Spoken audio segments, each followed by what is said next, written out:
Let's go to Washington. Sina Azodi is an adjunct professor of international affairs at George Washington University in the American capital. Thank you so much for your time, Sina. Your overriding thoughts right now? Pardon? Your overriding thoughts, what's foremost in your mind right now? Yes, my concern is with how the Israelis will respond to Iran's attack. The Iranian mission to the UN just announced that Iran has exercised its right to defend itself. And they have warned that, if the Israelis are going to respond, they are going to respond. So I'm really concerned with how this tit for tat, how Iran and Israel will jump on the escalation ladder, where this is going to end up. I hope that it doesn't escalate. I think, but we're at the moment where the region is facing its own summer of 1914. There is a clear risk of a full-fledged conflict between Iran and Israel. How far do you think, Sina, that this may actually go beyond the moment that we're witnessing, the moment beginning on October the 7th? Because is there not a more medium-term aim for Benjamin Netanyahu in particular to attack and hit Iran so hard that Tehran can't develop a nuclear weapon, which they're getting closer and closer to? Well, I think that the direction that we're going right now, I think the Israelis are going to leave no choice for Iranians but to develop nuclear weapons. They have the technology, they have the means of it, they have the delivery vehicle for it, but they haven't achieved the moment or reached the moment that they decide that this is the moment we have to turn our nuclear program to a weapons program. But that's a separate issue. I think Netanyahu's ultimate aim is his own political survival at the moment. The more that he prolongs the war in the region, the more he stays in power. And when you pay attention to the media, there is no discussion of Gaza anymore. We're now focusing on Lebanon and Israel and Iran. I think this is a serious issue, and I think we're very close to a potential conflict in the region. Do you think it's actually possible that Iran, just as it possibly may have done also in April, has calculated the amount of missiles it should send into Israeli territory because it doesn't want to overplay its hand in case it gives Benjamin Netanyahu that excuse to launch a much, much stronger response? In other words, it's almost as if it could be for show.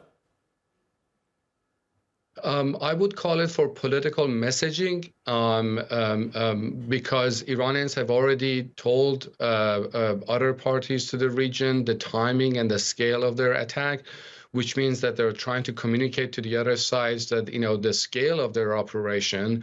And I think, I don't have any evidence, but perhaps the Americans are very aware that Iran is going to attack. This is because Iran doesn't want to escalate tensions in the region. They are aware that the Israelis have conventional and nuclear superiority over Iran. So these are the questions that they have to consider.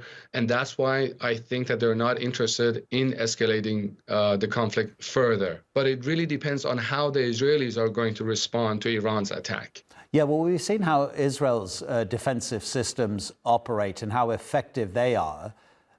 How able is Iran to protect itself if we're looking ahead to any possible Israeli response here? Well, Iran does not have a advanced missile defense system like the Israelis do. Their most advanced missile defense system is the S-300, which is mostly a surface-to-air missile. They don't have the Iron Dome. They don't have the Arrow. So they're pretty vulnerable to potential, cruise missile strikes, even airstrikes, because the Israelis have the F-35s, which Iranians don't have the means of defending against those. So Iran, again, as I said, in terms of conventional superiority, Israelis have the upper hand. And in terms of what's happening inside Iran over the past few years, the opposition coming out onto the streets, and the mood of the people who may be opposed to their government, but don't have the ability to organize in numbers that could possibly keep them safe, because we know what the response is to some of those anti-government protests. But if you heard Benjamin Netanyahu about 24 hours ago, he gave a fairly long speech, and part of it he was addressing to the people of Iran, almost trying to encourage any opponents of the government to side with him in a way, because if they don't support their government, he was saying that we are the people who are going to actually help you to live a better life under a different government. And in terms of the internal opposition at such a delicate moment, will the Iranian leadership also be thinking about that? We have internal issues that we have to deal with, apart from the external ones presented by Israel. Well, certainly the regime in Iran does not enjoy popular, support in the country. That's given. So that's an issue that they have to consider when they're thinking of a potential conflict with the Israelis. That's for sure.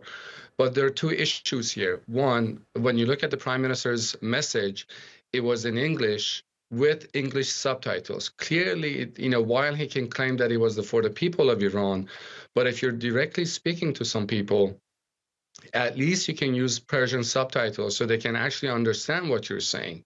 So I think in the prime minister's message, it was really for political purposes than really talking to the people of Iran. Also, I think I would keep in mind that history shows us that no foreign nation can bring prosperity and freedom to other nations. It's really up to the people of Iran where they want to go, how they want to change their regime, and what future they want for themselves. I don't think the Prime Minister of Israel or the British Prime Minister or American President should be thinking that they can bring democracy for Iranians. It's really up to the Iranian people who should do that. Sina Azodi, thank you so much indeed for your time, Sina, and the analysis. Thank you.